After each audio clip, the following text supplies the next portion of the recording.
सरस्वती तसेच शिक्षण महर्षी स्वर्गीय कृष्णराव काशीनाथराव जाधव साहेब उर्फ दादा यांच्या पावन स्मृतीस विनम्र अभिवादन करून माझ्या छोट्याशा मनोगतास सुरुवात करू. मित्रो, आज आपला 10वीचा निरोप समारंभ.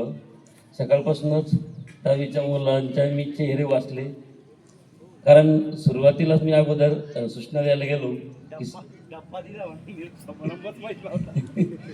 तर सूचना द्यायला गेलो की सर्वांनी गणवेशात, एक दोन विद्यार्थी गणवेशात आले नव्हते, त्यांना थोडी शिक्षा पण केली मी.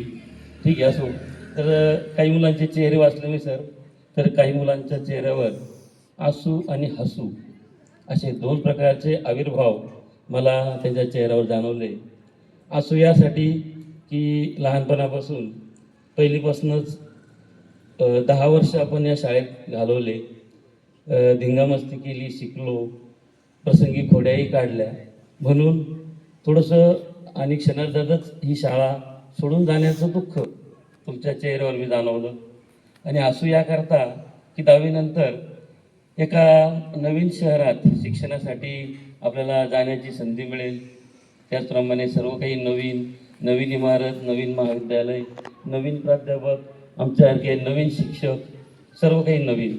आणि एक महत्त्वाची गोष्ट सांगू इच्छितो की आपल्या स्वतःला घरून मिळणारा एक हक्काचा मोबाईल. इतर आपण बालपणी कधी आईचा मोबाईल घेत होतो, कधी वडिलांचा घेत होतो, पण आता 10वी नंतर एक तुम्हाला स्वतंत्र मोबाईल मिळणार. मीही माझ्या मुलाला दिला होता, तुम्हालाही मिळणार, याचा एक आनंद तुमच्या चेहऱ्यावर जाणवत होता. असो, परंतु मित्र, एक सांगायचं आहे की जसं विमानं ही विमानतळावर सुरक्षित असतात, पण सर्व विमानं जर आपण विमानतळावरच ठेवली तर होईल का? नाही.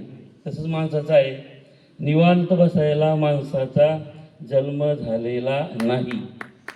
माणसाने सतत परिश्रम करायला हवे, विद्यार्थ्यांनी सतत अभ्यास करायला हवा, तरच आपल्या जीवनात प्रगती आपण साधू शकतो. मित्रो, काही सूत्र तुम्हाला सांगणार. तुम्ही म्हणताल सर, तुम्ही आम्हाला 2-3 वर्ष सूत्र सांगत बसले आणि आताही सोडत नाही. पण थोडं 2-3 मिनटं सहन करा. काही जीवनाचे महत्त्वाचे सूत्र तुम्हाला सांगणार आहे.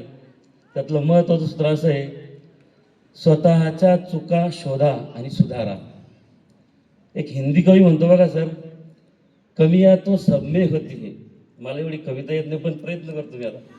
कमियां तो सब में होती है, लेकिन नजर, पूर्ण करा माझी ओळ, कमियां तो सब में होती है, लेकिन नजर दुसरों में आती है.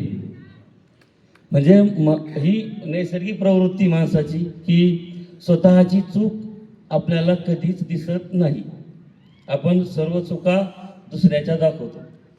असं न करता विद्यार्थी जसे आहे त्यांनी आपण ज्या विषयात कमजोर आहोत, ज्या विषयात आपला कमी अभ्यास आहे, त्या विषयामध्ये खूप अभ्यास करून, खूप सराव करून तो विषय आपण पारंगत व्हावा.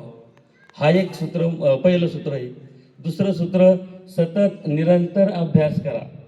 काही विद्यार्थी सतत अभ्यास करत नाही, त्यामध्ये खंड पाडतात. 1-2 दिवस अभ्यास करतात, परत म्हणतात आता भरपूर अभ्यास झाला, परत 7-8 दिवसांनी अभ्यासाला लागतात. याला अर्थ नाही. सतत अभ्यास करा. तिसरं सूत्र आहे, वेळेचे नियोजन करा. अभ्यास करताना वेळापत्रकच बनवा, कारण वेळापत्रकानुसार आपण अभ्यास केला, नियोजन असेल तर काम परफेक्ट होतं. म्हणून विद्यार्थ्यांना